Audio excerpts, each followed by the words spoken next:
This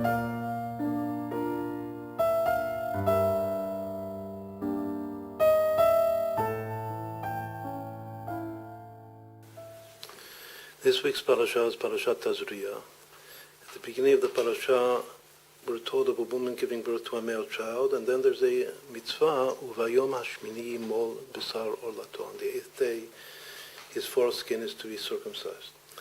So this is the mitzvah in the Torah of bris milah. There are many, many different things that the sages learned from this verse at the beginning of the parasha. One of them is that Brit Milah is Docha Shabbat. Since it says, Uvayom Hashmini, on the 8th day he is to be circumcised, that means the 8th day from his birth. If a child is born on Shabbat, the 8th day is the following Shabbat. So we learn from this that Brit Milah supersedes Shabbat, because to circumcise a child involves doing something which otherwise would be forbidden, one of the acts of work that is forbidden on Shabbat. So we learn that Brit Milah is Docha Shabbat. In the continuation of the parasha, the Torah discusses all of the laws that pertain to the disease of leprosy, of tzarat. Chazal learn also that there's another thing that Brit Milah supersedes, is Doche, which is leprosy.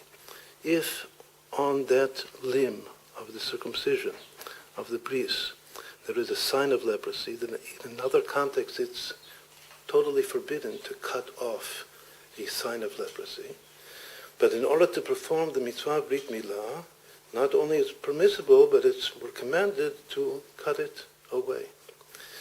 What is the difference between these two laws? One is that Brit Milah is Doche Shabbat, and the other is that Brit Milah is Doche Tzarat, leprosy.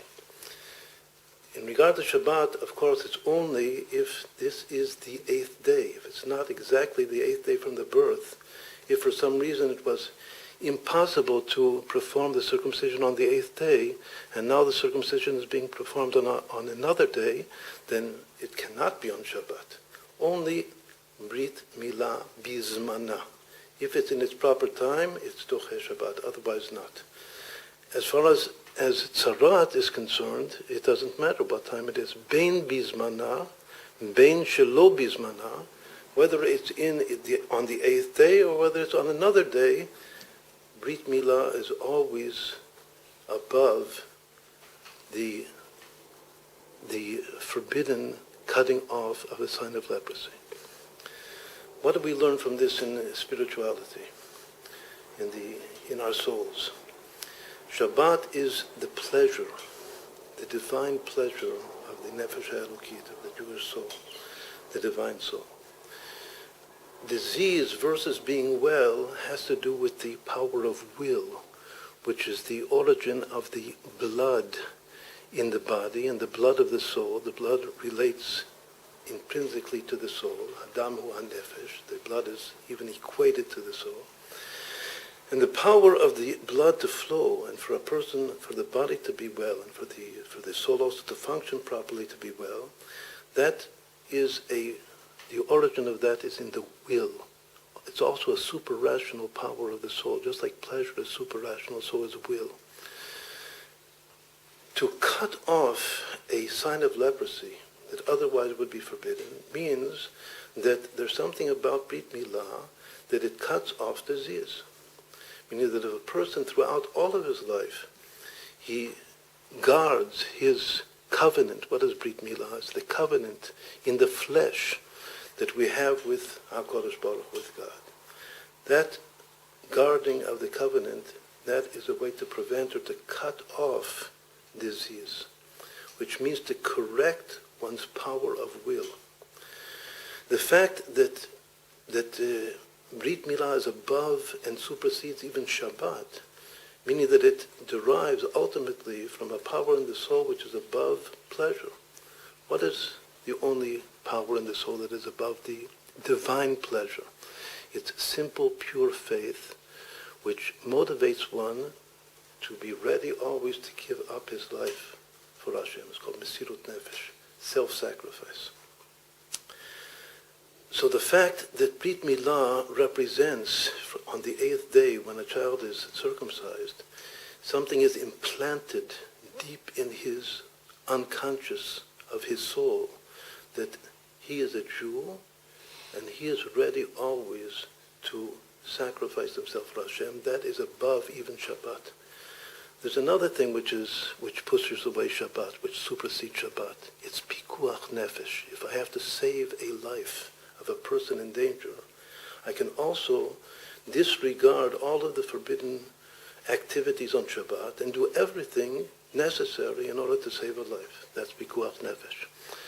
So actually there are two things that are doche Shabbat, that push away Shabbat, meaning that they supersede Shabbat. Circumcision and pikuach nefesh, and saving a life. What is the relation? The fact that a Jew has in his essence the readiness to sacrifice himself, that itself is pikuach nefesh, is for the sake of saving the Jewish people. The Jewish people exist as a unity, as a collective unity, in virtue of the fact that every Jew is willing to sacrifice his life for God, for the Torah, for the Jew, for his people. In a certain way, it says that Brit Milah is actually preparing a young boy, a child, in the future of his life to be a soldier, to be a chayal, to be a warrior for Hashem when necessary, which is obviously a state of continual readiness to sacrifice himself. So we see that the origin of Brit Milah is in the highest crown of the crown in Kabbalah is the superconscious. It has 3 levels to it. The highest level is pure and simple faith, which motivates self-sacrifice. Then comes the second level of the crown, which is the pleasure principle, the divine pleasure principle. That's Shabbat. And then the third, which is divine will to perform Hashem's will in all of the commandments of the Torah. And once more, the will has to do with the flow, the healthy flow of the blood, which prevents disease. So if we keep our covenant strong and guard the covenant, we achieve, from the highest level, we achieve the ultimate pleasure and the ultimate will. And we perfect, when the crown is perfected, it says in the Zohar, if the crown is perfected, all of the sfirot, all of the powers of the soul are perfected. So may we merit, especially this week, that the Torah reading begins with circumcision, to circumcise ourselves. The Torah says we have to first circumcise our hearts. There's also a foreskin on the heart. So may we all be able to circumcise ourselves and to serve Hashem with joy.